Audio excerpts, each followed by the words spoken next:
Hiyut Samagon. Seperti biasa, bagaimana kabar kalian untuk pagi ini? Semoga apapun hal positif yang kalian lakukan di hari ini bisa diselesaikan dengan baik ya. Dan Tamagon selalu mengingatkan, jangan lupa untuk selalu bersyukur. One Piece is back nakama. Pagi ini kita kembali mendapatkan tambahan spoiler yang lebih detail dari kemarin. Dan memang ada hubungannya dengan God Valley dan juga keluarga Vigarland. Jadi spoiler ini sudah fix ya, terkonfirmasi oleh pihak terpercaya yakni Redon dan juga Pepis dalam akun X-nya. Ada banyak sekali spoiler yang bertebaran, namun beberapa spoiler tersebut ada yang palsu dan juga tidak terkonfirmasi. Namun kali ini langsung dikonfirm oleh pihak World Skin Forum. Chapter sebelumnya kita mengetahui bahwa Jaworly Boni sukses menusuk salah satu Gorosei yakni Senjai Garcia Saturn, dan kali ini isi dari chapter 1095 akan berhubungan kembali dengan hal tersebut, terutama beberapa flashback yang akan menarik seputar ayahnya yakni Bartolomeo Kuma. Oke, sebelum menutup videonya, Tamagon Pak Merch kembali menghadirkan desain yang terbaru dari anime favorit yang lainnya seperti Naruto, Bleach, Black Clover, Kimetsu no Yaiba, dan juga yang lainnya yang tidak kalah keren desainnya. Jika kalian berminat, kalian bisa mampir-mampir dulu ya ke online shop kesayangan kalian yakni Shopee, Tokopedia, maupun juga pesan bisa via WhatsApp. Barang tentu berkualitas dengan jenis kaun berbahan cotton combat 24S dan juga 30S, diikuti dengan sablon DTF yang super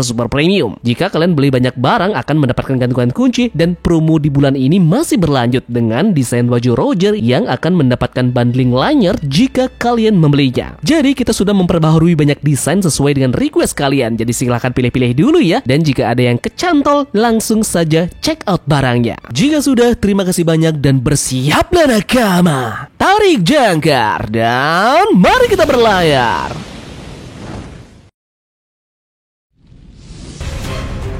One Piece Chapter 1095 konon akan diberi judul Dunia di mana lebih baik mati daripada hidup. Nah, dalam chapter 1095 ini kita bisa melihat flashback dari Kuma dan bagaimana ayahnya bisa mati dengan melihat insiden Lembah Dewa. Ternyata di Lembah Dewa ini diadakan sebuah turnamen yang diselenggarakan oleh para Celestial Dragon, di mana mereka membuat semua orang dari berbagai kalangan dengan ras yang berbeda-beda bertarung satu sama yang lainnya. Ini adalah turnamen yang menentukan berakhirnya semua ras yang terkuat. Mungkin bisa dijabarkan ya bahwa mereka mengadu seseorang dari berbagai ras untuk mengeliminasi dan menghasilkan satu ras yang benar-benar kuat yang akan menjadi pemenangnya. Hal-hal di Lembah Dewa terjadi 38 tahun yang lalu. Nah, dalam insiden Lembah Dewa ini kita pun bisa melihat Garling Vigarland waktu dia masih muda dengan penampilan yang sangat mirip dengan Akagami no Sense, namun dengan gaya rambut yang berbeda. Menariknya dalam chapter ini ras yang dimiliki oleh Bartolomeo Kuma akan akhirnya terungkap.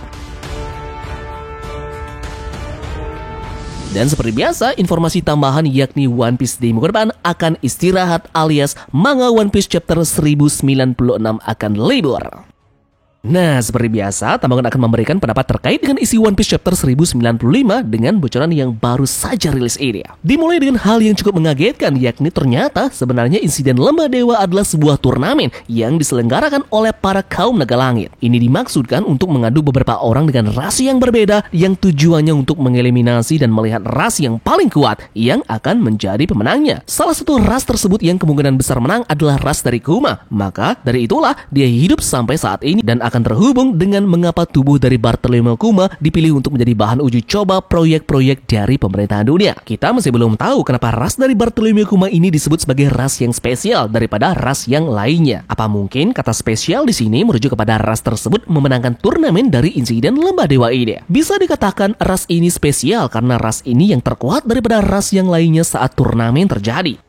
Kuma tampaknya memiliki tanda budak surgawi di punggungnya, tetapi tanda ini berbeda dari tanda yang biasanya. Bentuknya seperti mata dari Im Sama di tengahnya. Apakah ini yang menandakan bahwa salah satu budak ini adalah budak yang spesial? Nah, coba kita flashback lagi pada saat ingatan Kuma dimasuki oleh anaknya Jaworly Boni. Kita bisa melihat beberapa bangunan di lokasi ini dan seorang Celestial Dragon sedang menyaksikan para budak lainnya mengajar Kuma. Nah, bisakah kita mengkonfirmasi hal ini bahwa tempat yang dilihat oleh Boni tersebut adalah Lembah Dewa, alias terjadinya turnamen pada saat itu yang dimana mereka saling berkelahi satu sama yang lainnya. Jadi mungkin timeline-nya seperti ini. 38 tahun yang lalu, Bartolomeo Kuma usia 9 tahun di Lembah Dewa. Hanya beberapa hari sebelum pertempuran besar melawan bajak laut Rox dimulai. Jika timeline ini ternyata benar, maka akan berhubungan langsung dengan informasi yang kita tahu pada chapter 957, di mana Roger dan juga Garp berjuang untuk melindungi naga langit dan budak mereka. Mungkinkah ini ada hubungannya langsung dengan alasan Garp sangat membenci naga langit dan awal mula nasib tragis dari Kuma? Figurland Garling muda mungkin juga salah satu yang diadu domba dalam turnamen ini. Ini adalah pertama kalinya Kuma digunakan sebagai senjata manusia.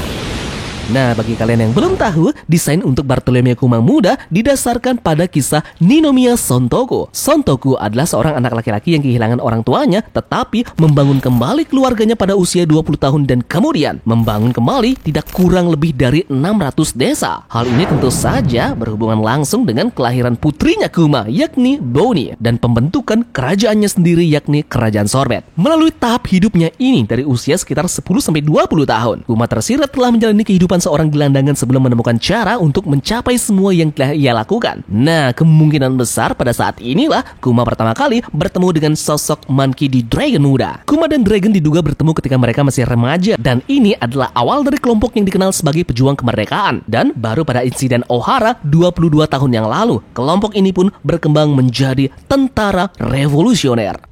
Jika Kuma memang punya sejarah dalam membantu masyarakat agar tidak kelaparan, maka hal ini sangat amat cocok dengan gagasan Bonnie putrinya yang selalu saja gila makan. Hal yang membuat Kuma bahagia selain melihat putrinya tidak mengalami kelaparan. Namun untuk lebih jelasnya, kita akan mengetahui mungkin pada chapter selanjutnya yang akan membahas mengenai kebenaran dari Bartolomeo Kuma melalui flashback yang akan diceritakan langsung oleh Oda Sensei selepas kita mengetahui bagaimana cerita kematian dari ayahnya dulu di insiden Lembah Dewa. So, nantikan saja kembali informasi tambahan lagi mengenai beberapa detail spoiler yang mungkin saja akan ada di beberapa jam ke depan. Pastikan kalian bunyikan lonceng notifikasinya ya, agar tidak ketinggalan hal ini.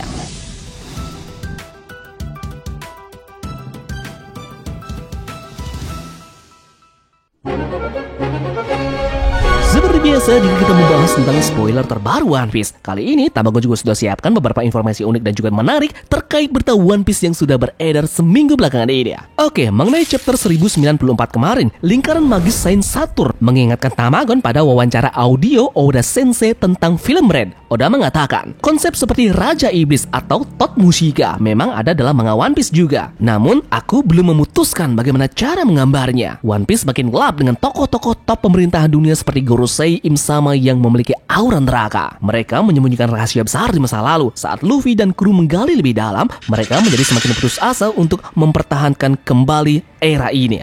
Jadi, kita akan lihat makhluk neraka apa lagi yang akan muncul setelah Ushi Oni milik Saturn tampil dan menginjakan kaki setelah sekian lamanya di dunia. Informasi menarik pertama di minggu ini yakni mengenai One Piece live action season kedua. Hal ini langsung diungkapkan oleh Oda Sensei perihal tentang kelanjutan season kedua dari live action ini. Pihak dari Netflix sendiri awalnya ingin melihat dulu respon dari para penonton untuk season pertamanya, dan hasilnya melebihi ekspektasi, yakni One Piece live action benar-benar menjadi series yang paling laku selama bulan September ini. Jadi sesuai dengan respon yang benar-benar baik ini, pihak dari Netflix pun menghubungi Oda Sensei terkait season kedua yang akan segera diproduksi. Jadi bersiap saja, season kedua ini kita akan melihat sang dokter imut Tony Chopper akan tampil dan menjadi kru berikutnya yang akan direkrut oleh Luffy.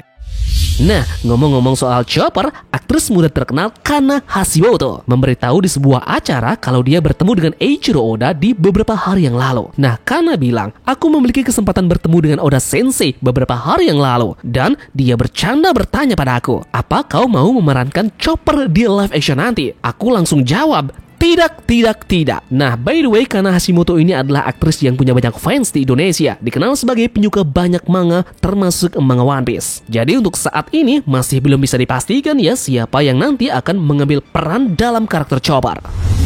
Kita lanjut ke informasi yang lainnya. Pengisi suara terkenal Junichi Sugawe mengisi suara Admiral Ryokugyu alias Aramaki mulai episode 1079 hari ini, menggantikan Keiji Fujiwara yang meninggal beberapa tahun yang lalu. Di anime One Piece sendiri, Junichi Suwabe pernah mengisi suara Virgo dan juga dikenal sebagai pengisi suara banyak karakter terkenal seperti Ryomen Sukuna dari Jujutsu Kaisen, Emiya Archer dari Fate Series, Eraserhead dari My Hero Academia, dan masih banyak lagi. Yups, jadi mungkin ini saja spoiler singkat yang kita dapatkan di pagi ini. Terima kasih dari kalian yang sudah mau ikut berlayar bersama-sama Tamagon hari ini ya. Mohon maaf juga ada informasi yang miss. Jadi kita tunggu saja tambahan spoilernya ya. Sekian dari Tamagon, turunkan jangkar. Mari kita berlabuh.